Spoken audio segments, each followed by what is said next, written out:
Monatie, botalelanga, Congo température, ya maman Rosette et la fleur, Nadambu.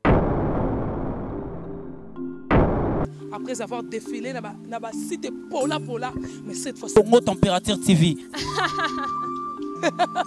Désormais, suivez-nous sur cette chaîne. Congo Température TV. Congo Température. La patronne, Rosette la fleur d'amour, chaîne à solo. émission religieuse. Théâtre, musique, environnement.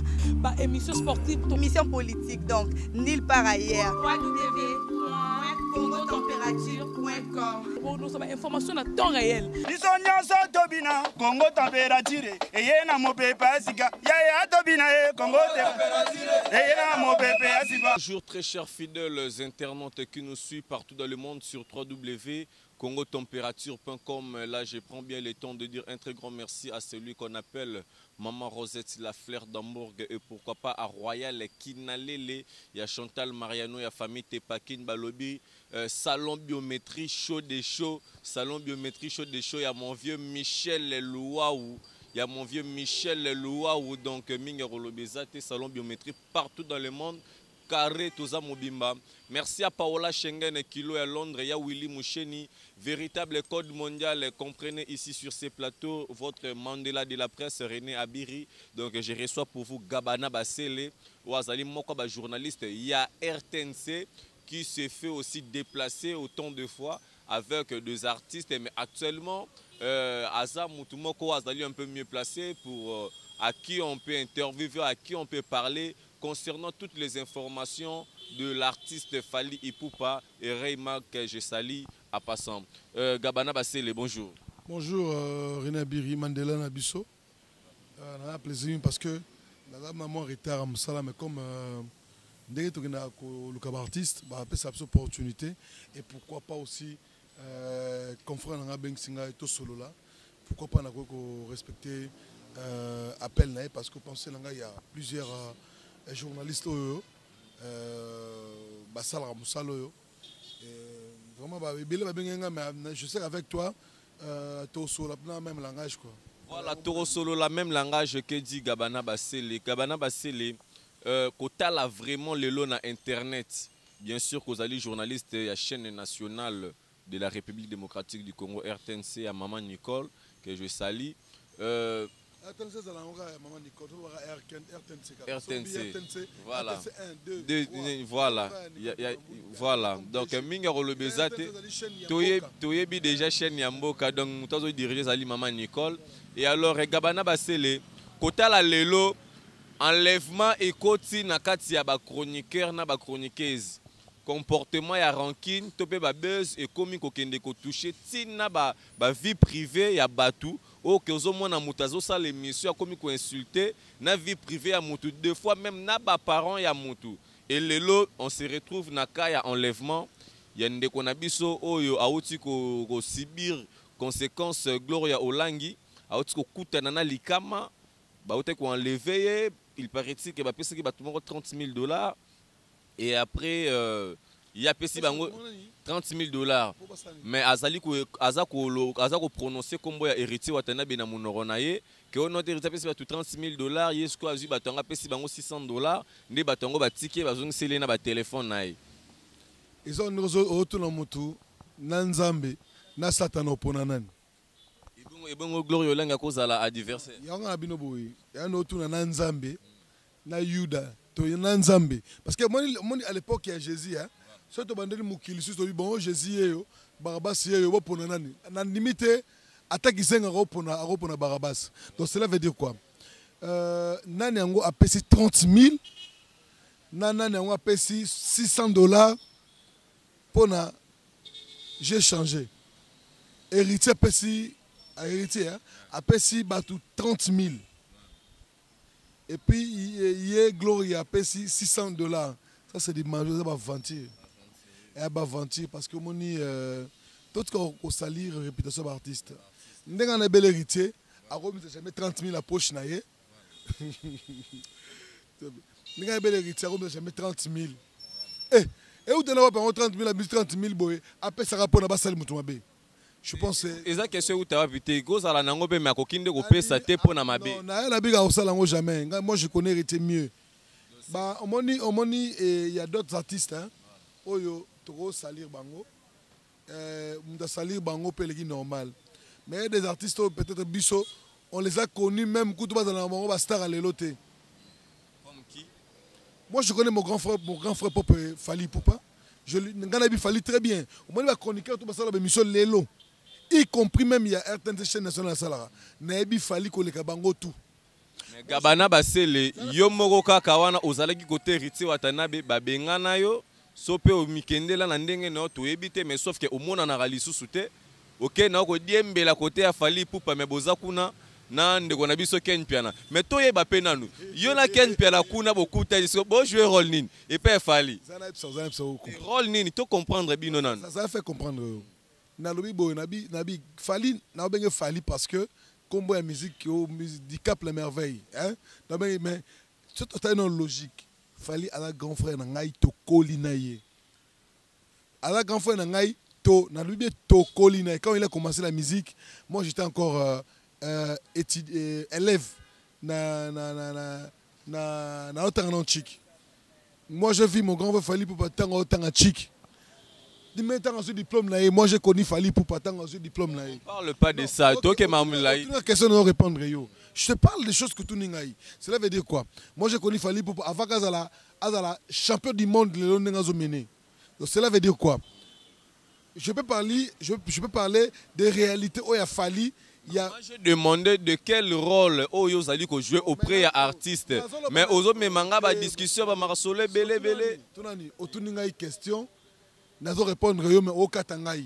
Parce que na moni o kende nanga non na babilo musu or que ezara que non tu fais quoi, tu es dans l'administration de l'artiste ou bien tu es quoi? Non. Dans l'administration Fali Poupa te. Je te dis que Fali Poupa c'est mon grand frère, je l'ai connu avant que ça la Fali Poupa du Cap la merveille champion du monde lelo. Cela veut dire quoi? A grand frère nanga na mabele.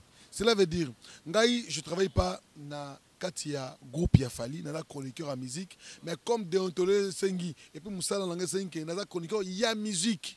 Il y a promouvoir musique na biso oyo ezotombola lokumu mboka. Prenons par exemple le number 1 automa musique à mboka lelo, ils a Fali Poupa. Donc Bongo Weranson. Mais ouais, le roi de la forêt. Autre dans ce moment le roi de la forêt. Génération na biso lelo muto tomboli musique lelo a Fali. Le roi de la forêt azali. Kinzenga luketu, Grisenga luketu c'est que tombole lo. Na bina yo kazi Weranson aza icône, biso tout abata na génération Wenge. Biso tout abana génération 7, 8, 9, bana génération Wenge.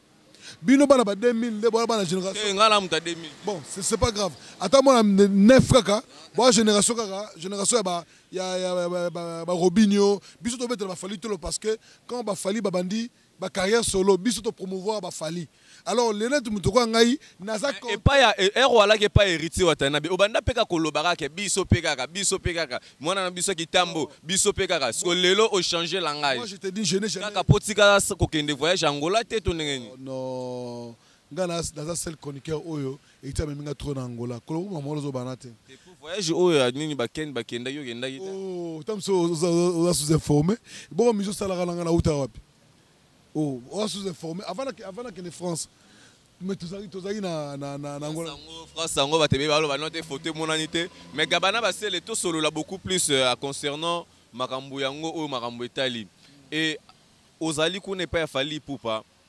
Question nanga jusque là non azeli yango vraiment réponse té. Alobi na yo bien que ngana c'est pas Fali Poupa teta que agent to eta que travailler à Fali Poupa na za pas héritier teta que agent et héritier. Moi je suis chroniqueur de musique, tout artiste a besoin de travailler sur un concert, sur un événement, je suis dispo ngana muto mututé. Kende pe ko aider pe Robino Mundibu, kende pe ko aider pe Fabricas, kende pe ko aider pe bandeko pe baza pe belé. Oh mais na peut-être aux sous-informés hein. Tam sous-informés. Moi j'ai eu beaucoup de interviews de Sena Robinho et tout ça là tout coup dans Robinho tout par rapport à Ningabino Bokina banda kuna bango. Donc non ngalabi parce que Robinho là kende ko aider ngana aidera Fali na ngana aidera mise to Congo mais mise oyo apesi yo valeur o do respecter yo et ça mise oyo za plus proche na ye c'est que Rita pe so valeur te non ozala ki pe ona non mais ngasa na héritier tous les jours mais so siko o genda point ngasa tu ne héritier le zap o bi ko héritier ça o baka na poto zap Ah voilà, c'est pour dire quoi? N'est-ce pas mérité, n'est-ce pas mérité. Moi je parle la vérité, tout le monde Mikolo, et leur moi ça Mikolo, on a Facebook, on a publié, bah pire batunaï. Hein? Il y a des aux informés dans côté. Alors la publication moi Mikolo, bateau participer à la carrière na. Malgré tout le nom na tient ngate. Mais atie bateau belé. Ça veut dire quoi? Ngana chroniqueur na za mutu mutu te. Fali pour passer un grand frère pour moi. Ngana tchaka Fali le la musicien te. Fanda kaka na li solo kaka ya Fali pour pas rater. Mais mingi to solo la ma solo concernant ce qui est arrivé dans niveau Afrique du Sud. Ou il fallait Poupa devrait se produire. Mais est-ce qu'on peut d'abord premièrement comprendre Fally Poupa en Afrique du Sud, il allait se produire ou bien va produire? Non, Fally Poupa, il allait livrer deux concerts à Showcase. Alors, à Salagi Showcase, il à Johannesburg. Donc lui-même qui finance? Non, Fally Poupa dépendant. Azali l'un des artistes au Bazali produit dans une grande maison. Il y a ils reconnu dans le monde. Au monde total là film américain. Maison de production Warner Bros. Maison au total film Chic Norris, Arnold Schwarzenegger, Azali parmi acteurs, artistes Warner a quand même produit à Warner. Donc c'est l'unique artiste à niveau de RDC. Oyo, à niveau Afrique, Azali produit na maison na Warner, maison mounene au monde. Donc, showcase ça les autres dépendent de la maison de production Warner. Alors, ezalaki akene de bosso asa la showcase na Johannesburg, asali na Johannesburg. Alors, tant bazolongo à Johannesburg, bakita Cape Town, il y a eu un problème où se posait na niveau Cape Town. Ezali, au moins de la awa, na kin, biso ben, moi ni net mikolo atobenga bakuluna. Bakuluna, ba maître, ba maître net ba kiri moko ezala, net to prendre par exemple batana ba kiri. Ezali des écrits et s'affrontaki. Na des écrits sali que sali que maître moko akufa. Voilà, na expliqué. Le temps que va falloir bazana Johannesburg, maintenant ça showcase na Johannesburg parce que à ça va showcase de en Afrique. Et puis d'ailleurs on les a boyé, ça fait 3 jours à niveau à Paris parce que comment ça là 2 jours à Kin après que Paris. Donc pendant que bazar se produit kuna na Johannesburg, il s'est passé affrontement, il y a des écuries gangsters. Alors, na gangsters wana ba potana ki na bango na makamna bango ba rankina mo bazala bango des années ba tout en Afrique du Sud ba yebi. Mais le temps que ba fali bazo longwa Johannesburg ba se produit événement salamaki déjà. Alors, tant bango ba yeko koma na Cape Town, ba yeko kuta sikoyo makelele wane ba na déjà ko régner. Alors, comme il y a des contre-molémas, il y a musique à Congo qui existe. Des contre-molémas, il y a sentiment à Congolais qui n'a pas Fally Poupa. Alors, profiter de la production à Fally Poupa et il y a Showcase de Fagabeta, ne va profiter de continuer dans Makambo Kutu et c'est-à-dire que c'est un événement qui a été fait avant. Ça a été fait avant, d'autres Fally Poupa. Ça a été fait avant. Mais Afrique d'ici, les pays m'ont développé et puis la justice est vraiment noble. Comment on dit que ça m'a ceux qui sont solotés. Non, une chose, je vais te dire que au moni Sud-Africain, Congolais, Sud-Africain Congolais, c'est connu de partout. Et là, le Camo peut-être que mais il y a un temps où en Afrique du Sud, tu auras des problèmes. Non, c'est le problème de nous.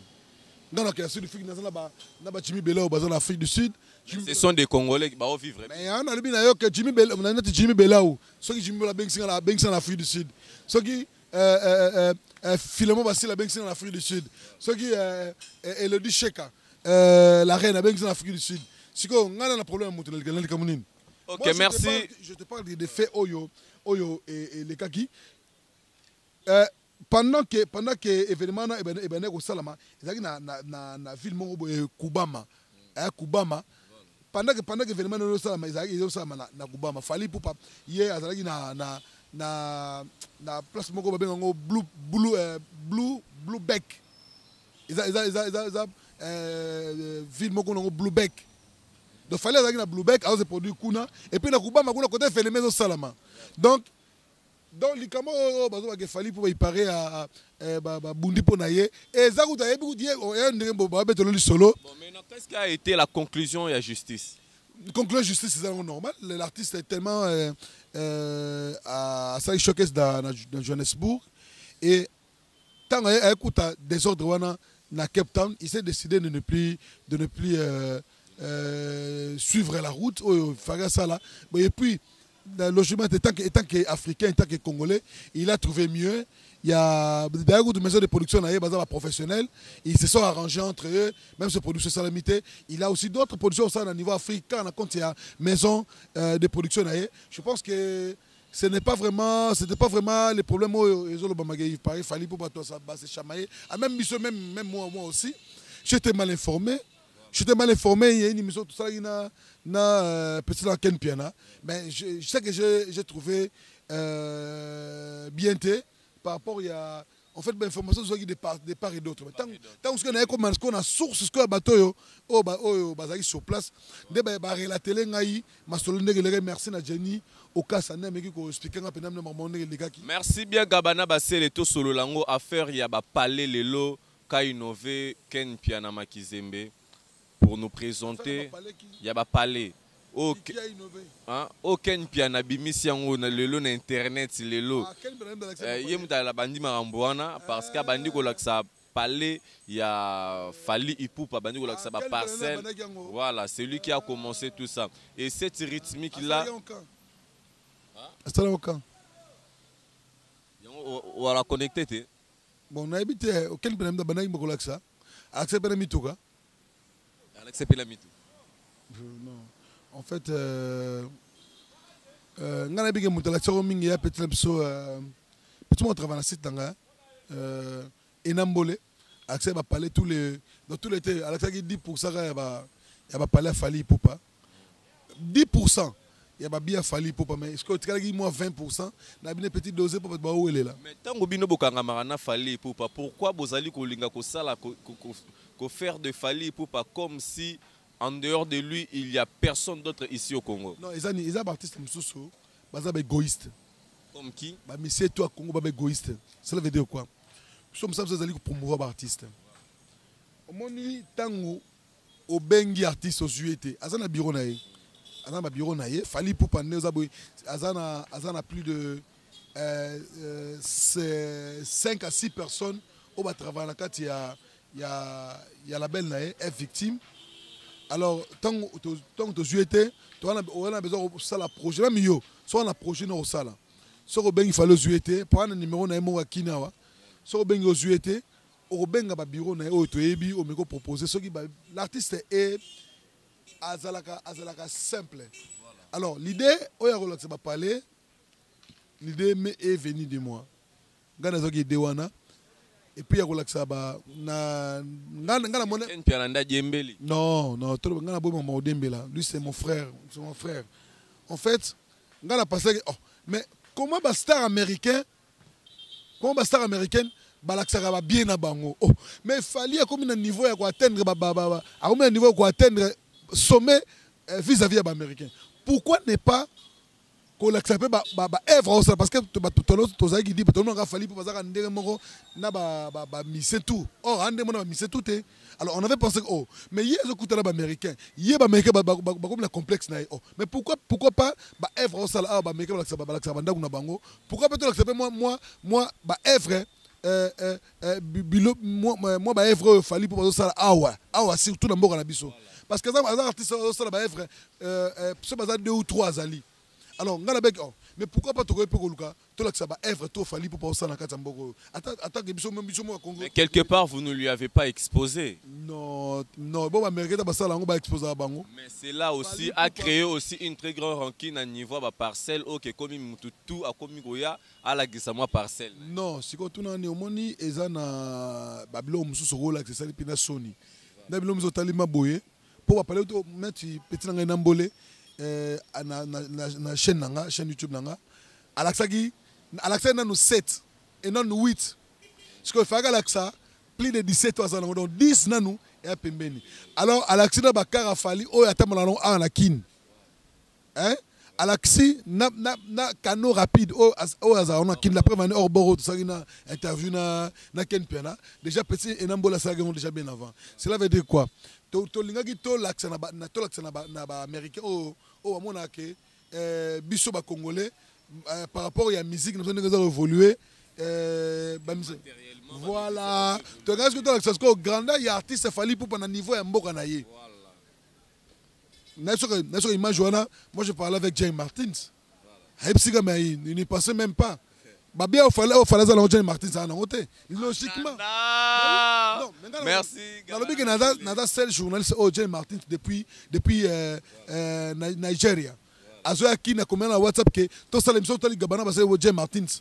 Alors ça nze mona ko fait le midi. A combien la de sala émission na studio Jay Martins oh ba journaliste bele ba sala ngote. Merci bien Gabana Bassele. Il nous reste que 2 questions pour chuter dans cette très belle grande émission qui a fait énormément plaisir à Jaël Licho, ma concert, pourquoi pas Kishinga Pemba, le roi de Konfufu, Papi Mafuta Kitambo, donc depuis Hollande à Zolanda Bisso, mon vieux Alexis Louaou, mon vieux Michel Louaou, donc Michel Louaou, Balobi, salon de coiffure, biométrie, chaud des shows.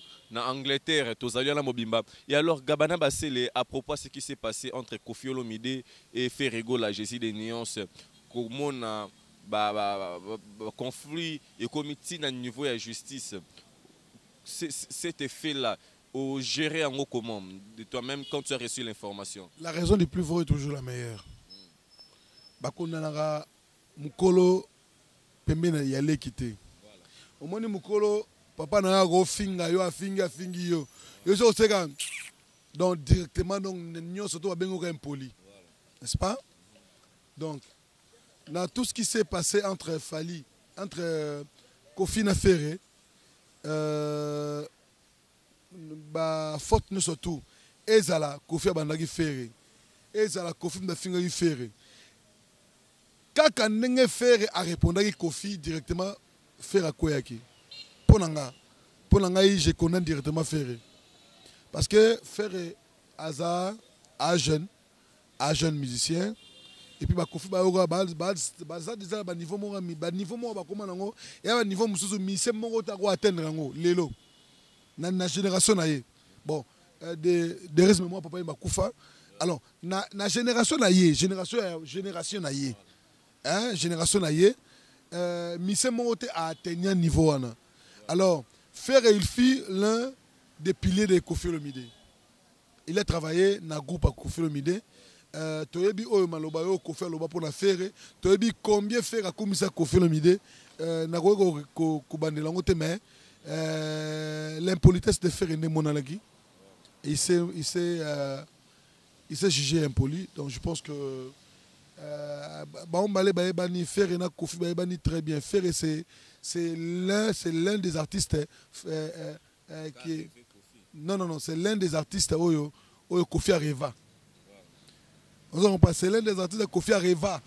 Il y a la preuve année tant Ferré a qui est pas Koffi Olomide Koffi aloba busoba la preuve année Koffi aloba busoba belé aloba busoba belé pour na Ferré moi na relater ngozate. Alors c'est pour dire que moi je pense baombe basé na faute mais faute ya mukolo et mon parce que ce que papa na yo ata fingio ata gangelio ata saneni mais ce qui au répondre comme abe carrément ba tout ba persécuter yo. Merci beaucoup Gabana Bassele. Une dernière question concernant M. Fally Ipupa. Est-il vrai que Fally Ipupa a été arrêté à Lyon? Ah bah fantir, on a charlatan. Mais Gabana Bassele, tout mec un peu réfléchir sur cette chose. Mais comment est-ce que Internet et Komika lié au Kemoutala lié à une information sans pourtant traiter à Yembalamongobu et nous raconter des choses bizarres pour accueillir de vie dans Internet? Hein? Sikoyo, on m'a dit Fally au to sakala nae. Tape tu bien bien te. kaka fali tant que loba fali faut loba rapper faire ego la Jésus de nuances parce que faire ego la paix azali le roi de la rumba congolaise mais fali pour pas même biso na hip hop mais faire ego la nous reste toujours na kati ya ndombolo. Moi j'aimerais que tu n'as pas question à la répondre mais sur tu n'as pas répondre réponse mon lo yo nabi na yo boye nabi no boye yo côté la ka fali ne nabi na yo boye eza ba popo ngama lo bango na bi lelo na Congo kozanga fali ya pasi kozanga faire ego non kozanga faire tozanga faire nini faire za artiste mné na mboka kozanga fabrication non kochaka fali na niveau fabrication quand même zala quand même sérieux ko non zala sérieux il ne faut pas mettre fali na fabrication derrière moi bana basé les artistes à mukie à monena la raté bango tout baza ba artiste nabi boy yoka nabi boy obinga bana na ko mona bana bete musique dans cet album bana basé po yembani. Mais qu'est-ce qu'il dit qu'il a scellé l'album et Simbaté? Voilà. Donc, nana moukié. Donc, ça, le mec au Yemba. Na voix ni na Oyemba là. Bon, voilà, on appelle na Oyemba. On a eu ce mimel, mais na voix ni na Oyemba. Cela veut dire, misa mouné na zala, misa mouké. Tout c'est compliqué à rater. Moutouma dans le banoko, misa mouné na zala niveau l'icolo. Il y a des musiciens qui ont niveau. Au moins la musique, hein. Et ça boy. Et là, c'est ce métage.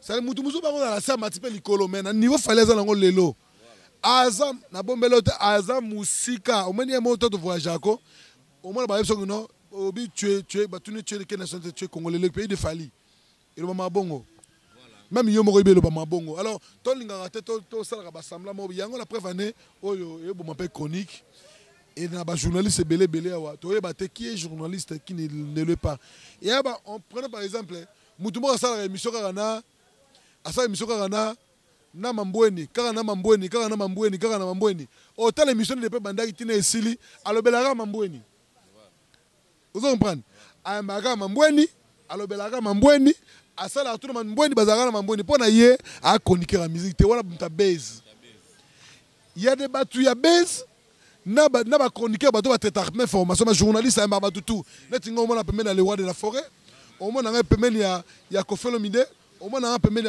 Fali Poupa, au moins on a permis d'hériter tout consort, on a permis d'artiste tout. C'est ça qu'on appelle chroniqueur de musique. Alors là, comment on dit chroniqueur. Tout le monde n'est pas chroniqueur, tout le monde n'est pas journaliste. Mais les alibas journalistes, il y a la télé-réalité. Les journalistes, on va faire analyse. Au tout cas, le monde n'a jamais un musicien. Un moment, un maka mutumoko. Moussala Mobeba. Alors, il y a la preuve année, tout ça en a battu, il faut quand même éviter, en fait, voilà, il faut qu'on s'emmagasine, c'est très important.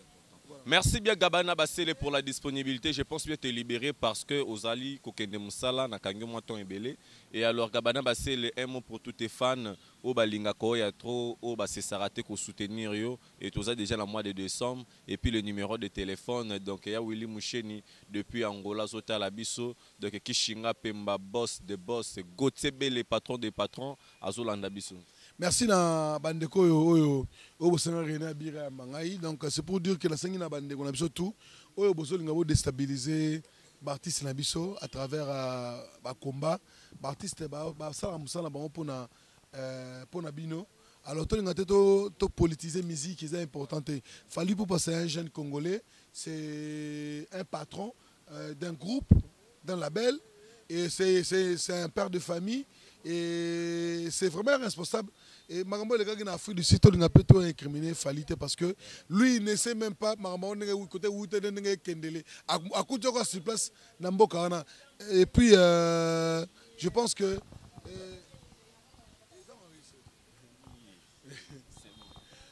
que la logique qui a Makambo Penza tout le monde des artistes artistes comme Fali Poupa besoin de tomber la musique à Congo et qui est toujours libre. Prenons par exemple Mutoko R Kelembi Lingala. R Kelly a mis la Lingala, on va prendre Lingala parce que il existe un Fali Poupa qui est congolais. R Kelly est bien arabe, mais Azo Menze Malingala parce que Fali Poupa est mis en Lingala. Ce sont des artistes peut-être, s'il vous plaît, mais il faut décourager. Prenons par exemple Fali Poupa, il est trop libanais. Pourquoi? Parce que à l'extérieur, il y a un respect belé, mais awa, toujours respecté. Moi je pense que ce n'est pas vraiment une chose bonne.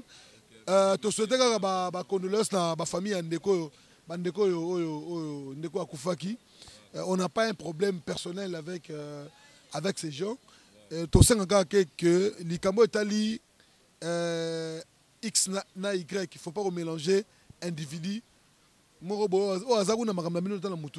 Donc je pense que yango nangana senga bandeko na biso na pesi mbote na bandeko tu Jimmy Belaou ya Chantal Kalala mwana Dallas ba otala pe biso le boss Jean-Paul Lele c'est depuis Canada a otala pe biso PDG à Jodabia na pesi pe sous mbote na Hélène Jondo a otala pe biso des gros bisous à toi na pesi mbote so bandeko tout ba na Afrique du Sud.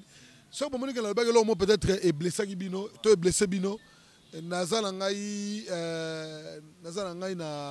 na intention monter mabe au contre bino, mais ce que bimi mabe vraiment bonasangi bolimbisi, mais s'il s'agit il y a défendre des artistes, moi je ne permettrai jamais que un groupe de gens va salir réputation, il y a artistes qui va falloir pour parler vraiment je ne serai jamais d'accord. Alors merci na site x4 motema Sophie Bouzombo depuis les États-Unis ba hôtel Pebiso na pesi mbote na Willy Moucheni code mondial motema Rita Moucheni na mito za niveau ya Angola ba mbote belé puis bon boulot na pesi merci na colonel Edgar Mangela mon colonel ya ngoyo à vos ordres hôtel Pebiso et Phil Abassel déjà d'ici là a eu album le ko na to la scène amour fou.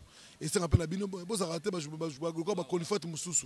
Il faut pas toucher à par-ci par-là. Moni artiste quoi fille ce sont des voilà artiste moi même bien donc faut boyane niko ko pour voir bango. Alors bato bazana besoin de contacter ngai et numéro nga 00243 99 021 44 fois on a besoin Gabana Basele donc Elodie Cheka depuis Afrique du Sud.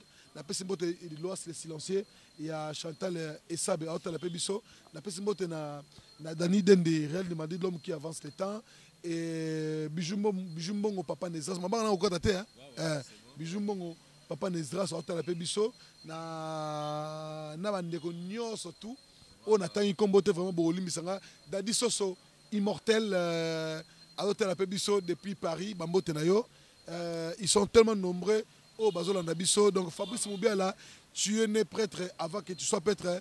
Le président Robert Kanzaya Black Star, depuis Belgique, il y a eu Angola. Merci beaucoup. Merci beaucoup à vous tous qui a pris bien le temps de nous suivre sur ces belles grandes émissions Vérité sans frontières, dont René Abiré a reçu pour vous Gabana Basele qui a pris le temps de défendre nos artistes et musiciens congolais. Il n'a pas seulement parler que de Fally Ipupa ainsi et les autres donc azo tchabango kaka pour azo soutenir puis azo aider ba o bazo sala musala bien ezala ngona ndenge mo mabete non biso question te titre c'est bon déjà Ngamoro Mandela donc tozali wana déjà Rosette la fleur d'Hambourg la fleur d'Hambourg mambo te bego tota la biso donc des gars est trop. Je pense qu'on se retrouve à la prochaine numéro. Merci à Gauthier B, le boss de boss, Paola Schengen Kilo à Londres qui chinga Pemba le roi de Kanfoufou, mon vieux Michel Louaou, balobi salon biométrie chaud des shows donc en Angleterre donc tous aliwana mobimba donc mon vieux papi Mafuta Kitambo azolanda biso donc depuis Hollande donc sans oublier Juppé da Cruz Royal Kinalele et Chantal Mariano. Je vous aime, à trop, on se retrouve, bye, à la prochaine. Mon atier, botelelanga, Congo température, ya maman Rosette la fleur, nadambu. Après avoir défilé dans la cité Pola, mais cette fois-ci... Congo Température TV. Désormais, suivez-nous sur cette chaîne. Congo Température TV. Congo Température. La patronne Rosette la fleur d'amour, chaîne à solo. Émission religieuse. Théâtre, musique, environnement. Bah, émission sportive. Émission politique, donc nulle part ailleurs. www.congotempérature.com. Pour nous avoir information à temps réel. Congo Température. Et y a mon pépé, Congo Température. Et y a mon pépé,